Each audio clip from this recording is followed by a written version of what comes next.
अस्सलामुअलैकुम नाजरीन। मेरी बाएं जनब कुछ फासले पर सादिया का खुला हुआ पैराशूट भी तेज़ी से नीचे की तरफ जा रहा था। नीचे गहरी तरी की छई थी। अब वो टॉर्च की रोशनी भी बुझ गई थी।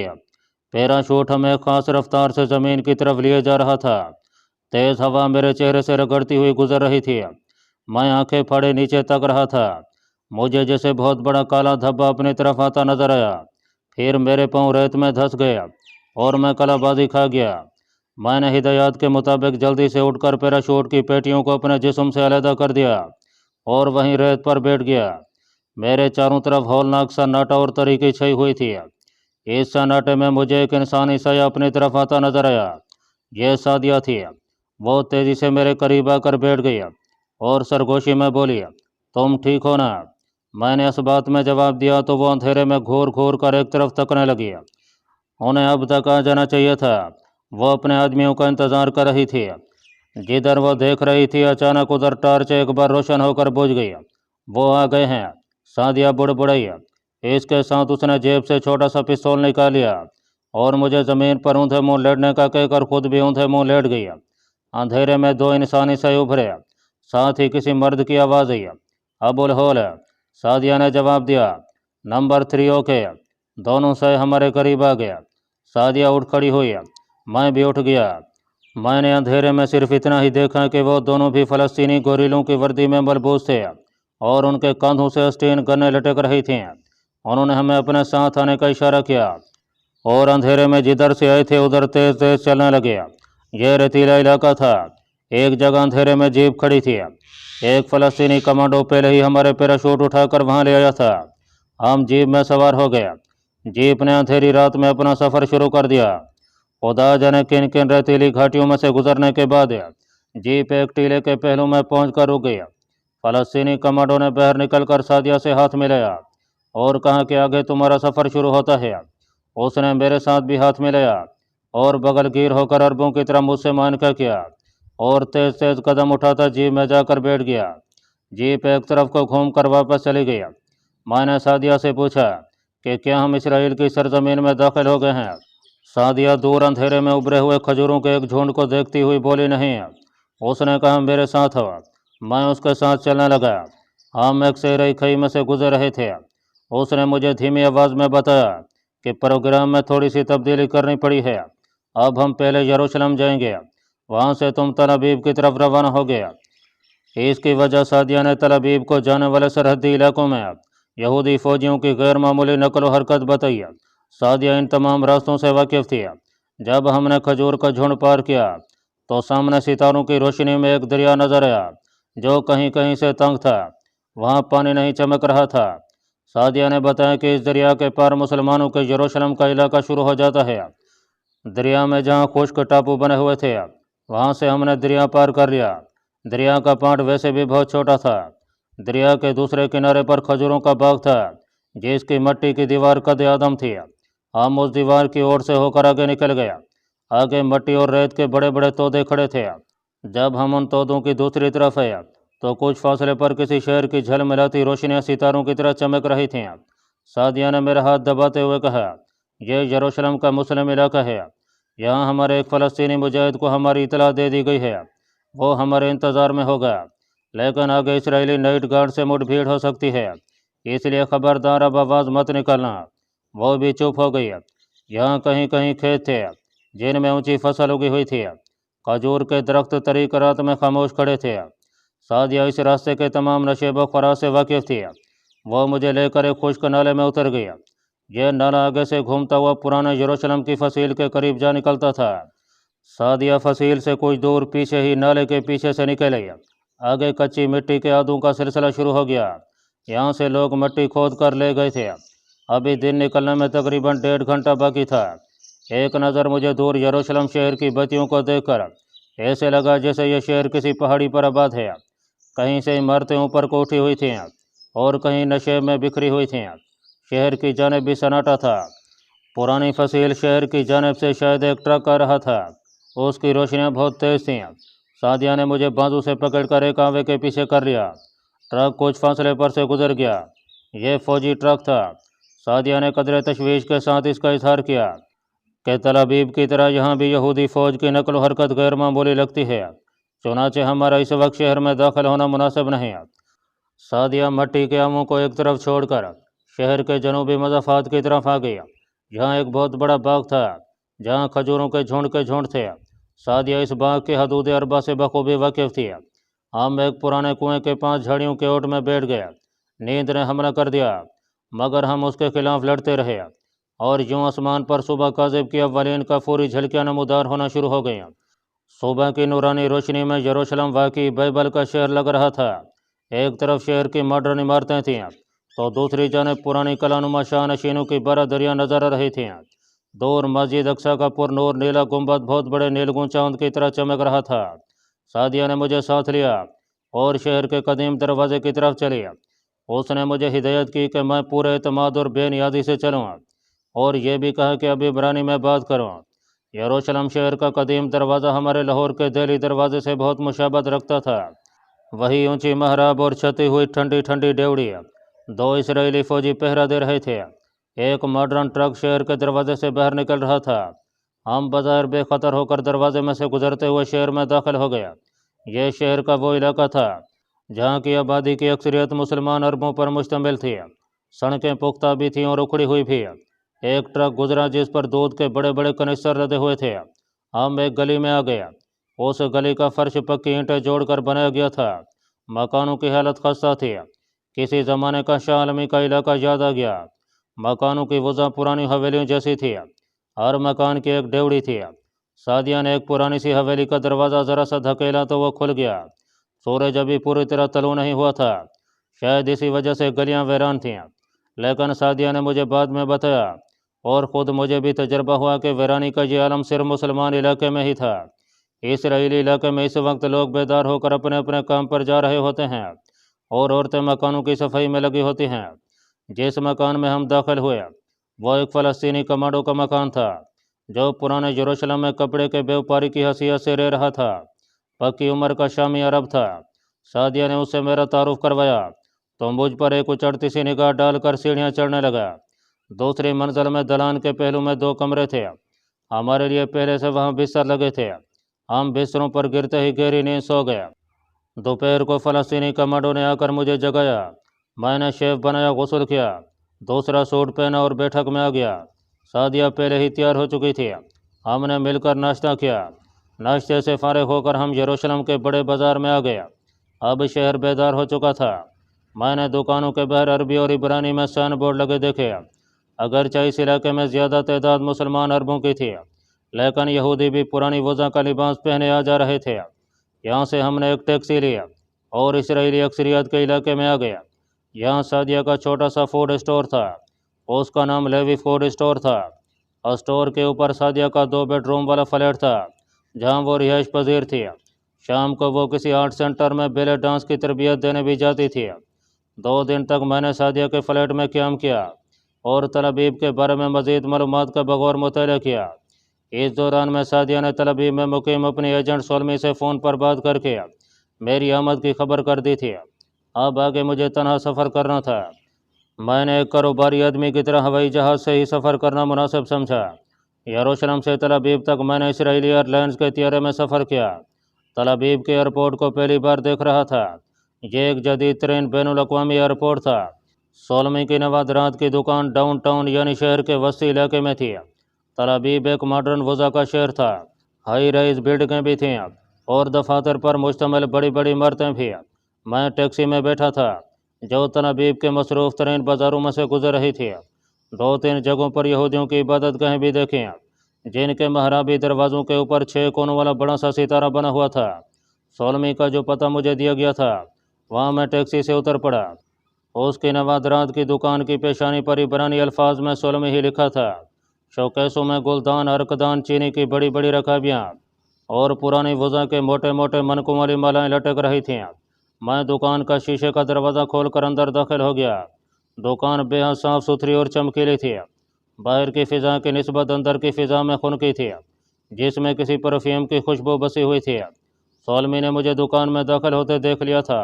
एक भारी जिस्म वाली गोल मटोल गोरी चिट्टी खातून मुस्कराई اور عبرانی زبان میں خوش آمدید ڈیوڈ ارون کے الفاظ دہراتی میری جانب بائیں پھیلائے بڑھی۔ میں سمجھ گیا کہ یہی سولمی ہے، یعنی وہ عورت جو اسرائیلیوں کے قلب میں فلسطینی مجاہدین کے مفادات کی حفاظت کر رہی تھی۔ دکان میں کچھ یہودی گاہک موجود تھے جن کو سولمی کی 2 سیلز گرز نوادرات دکھا رہی تھیں۔ انہوں نے بھی ہمیں ایک بار گردنیں گھما کر دیکھا کہ سولمی اتنی گرم جوشی سے کس کا خیر مقدم کر رہی ہے۔ سولمی میرا ہاتھ پکڑے زور زور سے مصافحہ کر رہی تھی۔ اس کا چہرہ خوشی سے کھلا ہوا تھا۔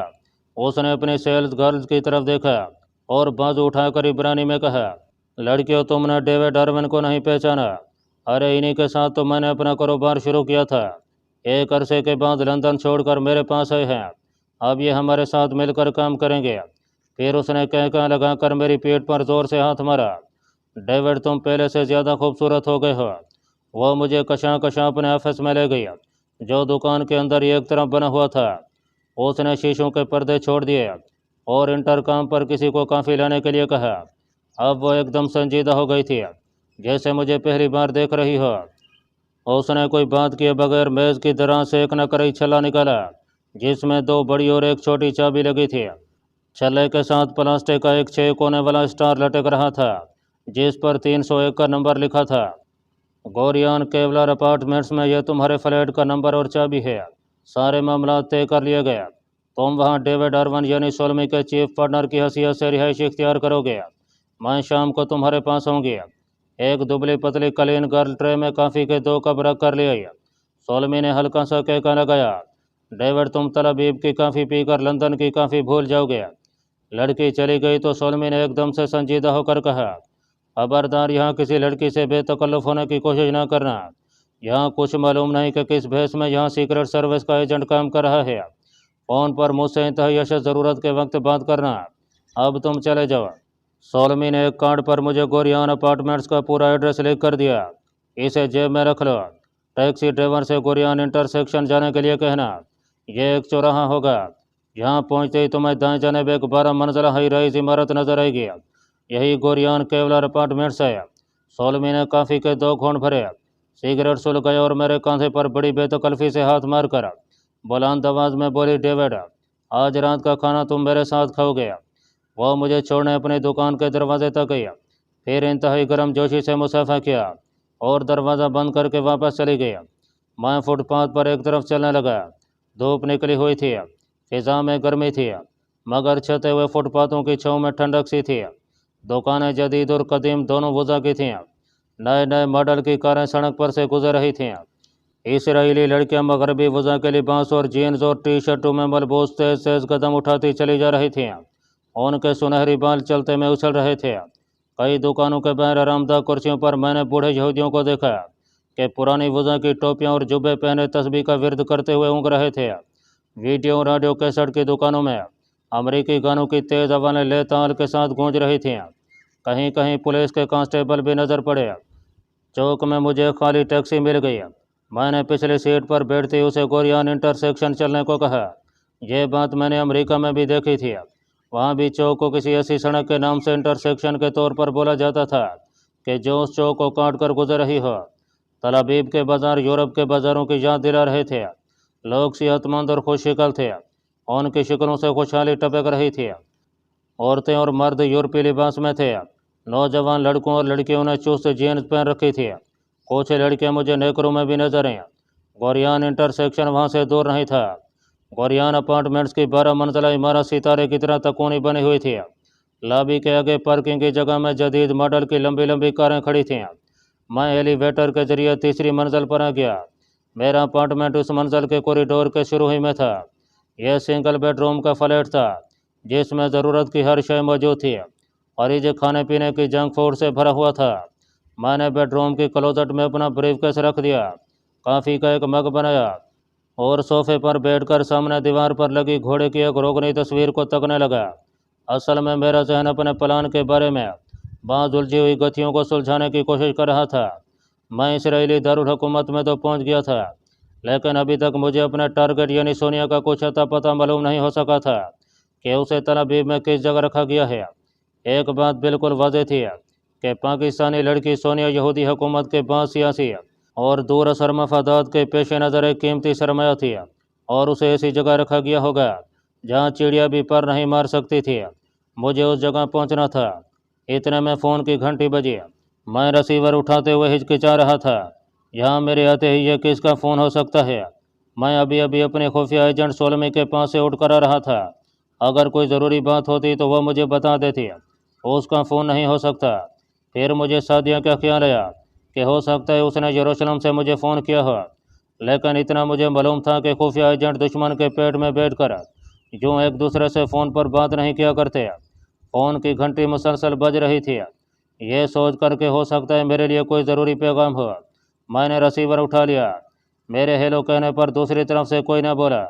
साफ मालूम हो रहा था कि दूसरी तरफ किसी ने रिसीवर उठा रखा है। मुझे एक इंसान के बाकायदा सांस लेने की आवाज़ आ रही थी। मैं भी चुप हो गया, मगर फ़ोन बंद न किया। लाइन बिल्कुल साफ थी। कोई इसी शहर से फ़ोन कर रहा था। मगर ये कौन था जो फ़ोन की घंटी देने के बाद चुप हो गया था? अगर वह मेरी मौजूदगी की तस्दीक चाहता था तो उसे मेरी जानब से हेलो की आवाज़ सुनते ही फ़ोन बंद कर देना चाहिए था।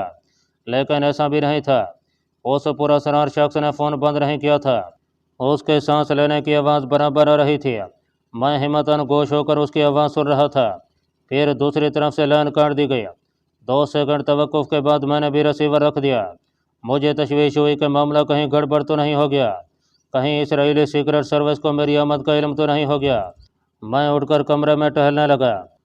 सोचा सोलमी से फ़ोन पर बात करूँ, मगर अब मेरा फ़ोन करना किसी तरह मुनासिब नहीं था। यकीनन मेरा फ़ोन टैप हो रहा था। सोलमी ने शाम को मेरे फ्लैट में आने को कहा था, मगर मैं शाम तक इंतज़ार नहीं कर सकता था। पूरा सरार काल ने मुझे शक व शुबे में मुब्तला कर दिया था। मैं बेडरूम में था। क्लोजेट खोलकर ब्रीफ केस में से तमाम ज़रूरी चीज़ें निकाल कर कोट की अंदरूनी जेब में रखी और फ्लैट को ताला लगाकर टैक्सी पकड़कर सीधा सोलमी की नवादरात की दुकान पर जा पहुंचा। मुझे इतनी जल्दी दुकान में देखकर सोलमी को तज्जुब हुआ, लेकिन फ़ौरन मुस्कुराने लगी और मेरा बाजू पकड़कर मुझे अपने ऑफिस में ले गई। ऑफिस में आते ही वो शदीद बरहमी के साथ बोली कि मुझे यूँ थोड़ी देर बाद वापस नहीं आना चाहिए था।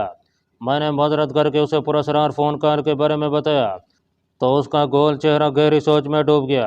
उसने सिगरेट सुलगा कर एक गहरा कश लिया और ऑफिस के दरवाजे की तरफ घूरती हुई कहने लगी, तुम अपने फ्लैट पर जाओ, जब तक मैं इशारा ना दूँ मेरी शॉप पर हरगिज़ मत आना। वो हल्के हल्के न करी हंसी हंसी मुझे बाजू से थामे ऑफिस से बाहर निकली और दरवाजे की तरफ बढ़ी। दुकान में सेल्स गर्ल्स और 2 गाहक मौजूद थे। दुकान के दरवाजे के पास आकर उसने सरगोशी की कि शाम को तुम्हें मेरा खुफिया पैगाम मिल जाएगा। मैं दुकान से निकलकर फुटपाथ पर चलने लगा। अब मुझे खामखा एहसास हो रहा था कि कोई मेरा पीछा कर रहा है। मैं किसी की निगाहों में हूँ। मेरा गुमान गलत नहीं था, क्योंकि जब मैं अपने फ्लैट में पहुँचा तो देखा कि वहाँ हर शय उलट पुलट थी। किसी ने मेरी अदम मौजूदगी में फ्लैट में घुसकर एक एक शय की तलाशी ली थी। मेरे ब्रीफ केस में से मेरी जेली कारोबारी फैलें, टी शर्टें, टाइयाँ, परफ्यूम की शीशी और दूसरी चीज़ें बाहर बिखरी पड़ी थीं। बिस्तर का गदेला भी उलट दिया गया था। फ्रिज की भी एक एक शीशी को निकाल कर देखा गया था। मशरूब की दोनों बड़ी बोतलों को तोड़कर मशरूब संक में बहा दिया गया था। मैंने तजब्जुब और तफक्कुर के आलम में सारी चीज़ों को फिर से तरतीब से लगाया और कलीन पर कदमों का निशान देखने की कोशिश की, मगर कलीन पर जूतों के निशान कहाँ आ सकते थे, जबकि तलाबीब की किसी सड़क, किसी फुटपाथ पर गर्द का ज़रा तक नहीं था। ये हकीकत खुलकर सामने आ गई थी कि ये काम यहाँ की सीक्रेट सर्विस का है। मेरी मौजूदगी का इल्म हो चुका है और मेरा पीछा किया जा रहा है। अब किसी भी लम्हे मुझे गोली का निशाना बनाया जा सकता था। अगर दुश्मन ने अभी तक ऐसा नहीं किया था तो इसमें भी उनकी कोई भारी मसलियत थी। शायद उसे किसी खास वक्त का इंतज़ार था। शायद वह मेरे साथ मुंसलिक पूरे सर्कल को पकड़ना चाहते थे। मेरे फ्लैट की अगबी खिड़कियाँ मेन रोड की तरफ खुलती थीं। मैंने उस पर पर्दे खींच दिए। कभी कभी मैं थोड़ा सा पर्दा हटाकर सड़क और पार्किंग प्लेस में खड़ी कारों को एक नज़र देख लेता। मुझे वहाँ कोई शख्स मुश्तबह हालत में खड़ा दिखाई नहीं दिया था। दोपहर के बाद मुझे भूख लगी तो मैंने फ्रिज में से एक बर्गर निकाल कर खाया और कोक का डब्बा लेकर सोफे पर बैठकर पीने लगा। फिर मैंने उठकर एक बार फिर बड़े गौर से दोनों कमरों की एक एक चीज़, एक एक कोने का जायजा लिया। जो शख्स तलाशी लेने आया था उसने अपना वहाँ कोई मामूली सा निशान भी नहीं छोड़ा था। मैं सोफे पर टांगें फैलाकर नीम दराज हो गया और हालात ने जो नया रुख इख्तियार किया था उसके बारे में सोचने लगा। इस तरह सोचते सोचते सूरज बुलंद इमारतों के पीछे गरूब हो गया। माँ ने उठकर पर्दे को जरा सा हटाकर बाहर देखा। इमारतों और सड़क पर बत्तियां रोशन हो गई थीं। माँ ने भी अपने कमरे की एक बत्ती रोशन कर दिया और सोफे पर बैठकर एक पुराने इब्रानी फैशन मैगजीन के वर्क उलटने लगा। दरवाजे की घंटी बजी। मैंने दरवाजे के सुराख में से झांक कर बाहर देखा। बाहर कोई नहीं था। मैं पीछे हटा तो देखा कि दरवाजे के नीचे से किसी ने एक लिफाफा अंदर खिसका दिया था। मैंने जल्दी से लिफाफा उठा लिया। बेडरूम में जाकर उसे खोला तो उसमें एक सफ़ेद कागज़ पर कुछ लिखा था। मैंने उन्हें डिकोड किया तो ये तहरीर सामने आई। ठीक 9 बजे रात बिल्डिंग के सामने लाने वाले दरवाजे से निकलकर अकबी स्विमिंग पूल की पिछली सड़क पर तुम्हें एक सियाह कार खड़ी मिलेगी। उसमें बैठ जाना। कागज़ के नीचे सोलमी का नाम लिखा हुआ था। मैंने उसी वक्त कागज़ को पुर्जे पुर्जे करके उसे कमोड में बहा दिया। घड़ी देखी। इस वक्त शाम के 7:30 बज रहे थे। जल्दी से क्लोजेट में से ब्रीफ केस निकाला और ड्राइंग रूम में आकर बैठ गया। मुझे अजीब सी बेचैनी महसूस हो रही थी। दुश्मन सामने हो तो इंसान अपना बचाव कर सकता है, लेकिन यहाँ दुश्मन घात में था। कोई पता नहीं था कि उसकी खुफिया आंख दीवार के किस सुराख में से इस वक्त भी मुझे देख रही हो। मैं उठकर किचन में आ गया। गैस ऑन करके केतली में पानी गर्म किया, कॉफ़ी का मग बनाया और ड्राइंग रूम में आ बैठा और कॉफ़ी पीने लगा। वक्त बड़ी सोच रफ्तारी से गुजरा महसूस हो रहा था। सोलमी के पैगाम का मकसद मुझे वहाँ से खुफिया तौर पर किसी दूसरी जगह मुंतकिल करना ही हो सकता था। मैं इन्हीं सोचों में गुम था कि फ़ोन की घंटी चीख उठी। मैं अपनी जगह से हिल सा गया। धड़कते दिल के साथ फ़ोन को तकने लगा। घंटी मुसलसल बज रही थी। कॉफ़ी का मग मेज़ पर रखा और यह सोचकर रिसीवर उठा लिया कि कहीं सोलमी का ही फ़ोन ना हो, क्योंकि ये इमरजेंसी की हालत थी। मैंने रिसीवर कान के साथ लगा लिया। इस बार मैंने जानबूझकर हेलो नहीं कहा था। दूसरी तरफ से किसी ने हेलो कहने की ज़रूरत महसूस नहीं की। उधर वही पुरस्कार खामोशी छई थी। सिर्फ टेलीफोन करने वाले या करने वाली की सांस लेने की आवाज़ इस खामोशी में मखल हो रही थी। यह उसी पुरस्कार शख्स का फ़ोन था। सांस की आवाज़ बड़ी नॉर्मल थी। यह आवाज़ मुझे जानबूझकर सुनाई जा रही थी। इससे मैं यही अंदाज़ा लगा सका कि यह किसी दरमियाने सेहतमंद जिस्म वाले जवान आदमी का सांस है। इस बार पहली मर्तबा मुझे किसी कार के गुजरने की आवाज़ भी सुनाई दी। यह आवाज़ दूर से आई थी। इसका मतलब था कि मुझे किसी सुनसान शहरा पर लगे टेलीफोन बूथ से फ़ोन किया जा रहा है, जिसका शीशे का दरवाज़ा बंद है। कार के गुजरने के साथ ही दूसरी तरफ से फ़ोन बंद कर दिया गया। मैंने भी रिसीवर रख दिया। यह फ़ोन ऐन उस वक्त आया था जबकि मैं अपार्टमेंट से खुफिया तौर पर फ़रार होने वाला था। मुझे तशवीश लाहिक हुई कि यकीनन उन्हें मेरे भागने का इल्म हो चुका है और हो सकता है मुझे मारने की कोशिश की जाए या मेरा पीछा किया जाए। ऐसी सूरत में मेरा वहाँ से फ़रार होकर दूसरी जगह पहुँचकर छुपना बेकार जाता, लेकिन मैं कुछ कर भी नहीं सकता था। दिल में तरह तरह के ख्याल आ रहे थे। अजनबी मुल्क का अजनबी शहर था। अपने एजेंट की रहनुमाई के बगैर अपनी जगह से हिल भी नहीं सकता था, और अब तो मेरा पीछा भी किया जा रहा था। खामोशी से सोफे पर बैठा वक्त गुजारता रहा। जब मेरी घड़ी ने रात के 9 बजे तो मैं धड़कते दिल के साथ उठा। एहतियातन मैंने जहरीला सिगार कोट की अंदरूनी जेब से निकालकर बाहर वाली जेब में रख लिया, जहाँ पहले ही से मेरा छोटा सिगरेट लेटर मौजूद था। ब्रीफ केस उठाया तो दरवाजे की गोल हथी को आहिस्ता से घुमाया। कॉरिडोर में एक निगाह डाली। फ्लैटों के दरवाज़ों के दरमियान दूर तक जाती नीम रोशन कॉरिडोर सुनसान थी। मैंने दरवाज़ा बंद कर दिया और हिदायत के मुताबिक उस लिफ्ट की तरफ बढ़ा जहाँ से लोग अपना सामान लाते ले जाते थे। यह ज़रा कुशादा लिफ्ट थी। बटन दबाया, नीचे से घरर घरर की आवाज़ के साथ लिफ्ट तीसरी मंजिल पर ही। दरवाज़ा अपने आप खुला। लिफ्ट खाली थी। मैं तेज़ी से कदम बढ़ाकर अंदर दाखिल हो गया। मुकर्रर वक्फे के बाद दरवाज़ा अपने आप बंद हो गया। मैंने लॉबी का बटन दबाया। लिफ्ट नीचे उतरने लगी। मैं सोच रहा था कि खुदा करे लॉबी का लगेज वाला पोर्शन खाली हो, और ऐसा ही हुआ। लिफ्ट का दरवाज़ा दोबारा खुला तो मैंने देखा वहाँ कोई नहीं था। यहाँ फर्श पर कली नहीं बिछा था। लॉबी का एक भी दरवाज़ा कुशादा था और प्रेशर से खुलता और बंद होता था। बाहर हल्का हल्का अंधेरा था। स्विमिंग पूल जिस बगीचे में था उसके छोटे से गेट पर एक बल्ब रोशन था। मैं अपने आप को समेटे फ्लैट को आगे से नीचे खखाए स्विमिंग पूल के पिछले दरवाजे की तरफ चला। मैं झाड़ियों की दीवार के साथ साथ चल रहा था।